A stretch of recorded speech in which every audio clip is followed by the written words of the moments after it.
ሰላም ጤና ይስጥልኝ ክቡራትና ክቡራን የአቤስታር ዩቲዩብ ቻናል ቤተሰቦች በያላችሁበት የዓለም ዳርቻ ሁሉ የአክብሮት ሰላምታዬ ይድረሳችሁ። ክፉ አይንካችሁ፣ በጎ አይለፋችሁ። ይህ የዘወትር ምኞቴ ነው። ሰሞኑን የኢትዮጵያ ቲክቶክ መንደር በሁለት ታዋቂ ግለሰቦች ማለትም በአዶናይና በጆን ዳንኤል መካከል በተፈጠረው ውዝግብ እጅግ ተጋግሏል። አለመግባባቱ እንዴት ተፈጠረ? ከምንስ ደረሰ? ያለመግባባታቸውስ መንስኤ ምንድን ነው የሚለውን በዝርዝር እነግራችኋለሁ። አብራችሁን ቆዩ።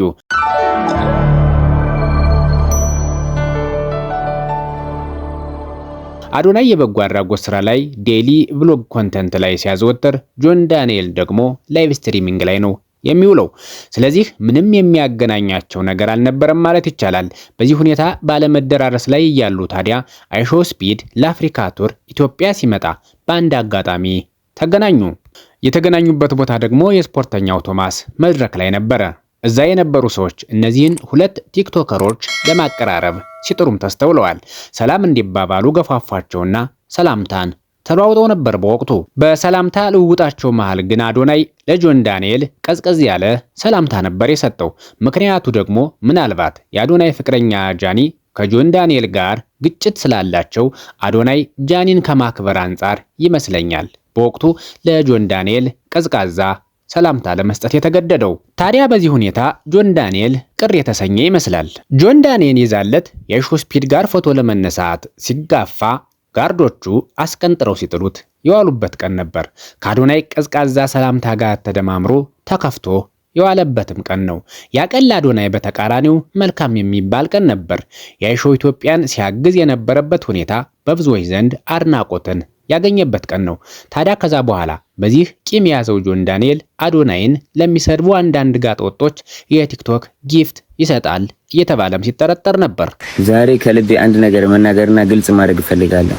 ከመጀመሪያ ጀምሮ ሰዎች የሚያውቁኝ በአንድ ነገር ነው፣ ሰዎችን በመርዳት። የሚሰራ ሰው፣ የሚራመድ ሰው፣ የሚንቀሳቀስ ሰው ሁልጊዜ እንቅፋት ይበዛበታል።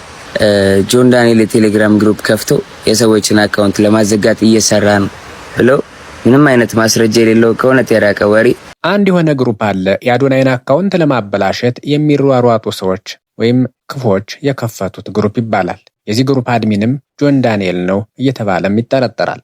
በዚህ ምክንያት ነው እንግዲህ ባለፈው አዶናይ አካውንቴ ላይ ሪፖርት የሚያደርጉ ምቀኞች አሉ የሚል አንድ ቪዲዮ የሰራው። የኔ ቪዲዮዎች በግሩፕ ሆናችሁ ሪፖርት በማድረግ ምን አይነት ጥቅም ነው የምታገኙት? ደርሼባችኋለሁ። ለምን ስነ ስርዓት አትይዙ? ለምንድን ነው የምትቀኑት? ለምንድነው እርር የምትሉ? ለሁለቱ ታዋቂ ተጽዕኖ ፈጣሪ ሰዎች ለጆን ዳንኤልና ለአዶናይ አለመግባባት መፍትሄ የምትሆነው ሰው ጃኒ ናት። ጃኒ ከቀድሞ ፍቅረኛዋ ጆን ዳንኤል ጋር ጸብ ላይ ስለሆኑ አዶናይም በተመሳሳይ ለጆን ዳንኤል ጥሩ አመለካከት የለውም። አዶናይ በበጎ አድራጎቱ፣ ጆን ዳንኤል ደግሞ በላይቭ ስትሪሚንጉ ዘርፍ የየራሳቸው አሻራ ያላቸው ወጣቶች በመሆናቸው አዶናይ እስካሁን በጣም ብዙ መልካም ስራዎችን እየሰራ እኛን ማስደመሙን ቀጥሏል። ጆን ዳንኤልም ጥሩ እየተንቀሳቀሰ ነው ማለት ይቻላል። ጆን ከላይቭ ስትሪሚንግ ውጪ አሪፍ ነገሮችን እየሰራም ነው። ልዩነታቸውን በንግግር ፈተው ለዚህ መልካም የሆነ ህዝብ መልካም ስራ ይሰራሉ ብለን ተስፋ እናደርጋለን። ሁሌም ቢሆን የሚንቀሳቀስና የሚሰራ ሰው መጋጨቱ አይቀርም።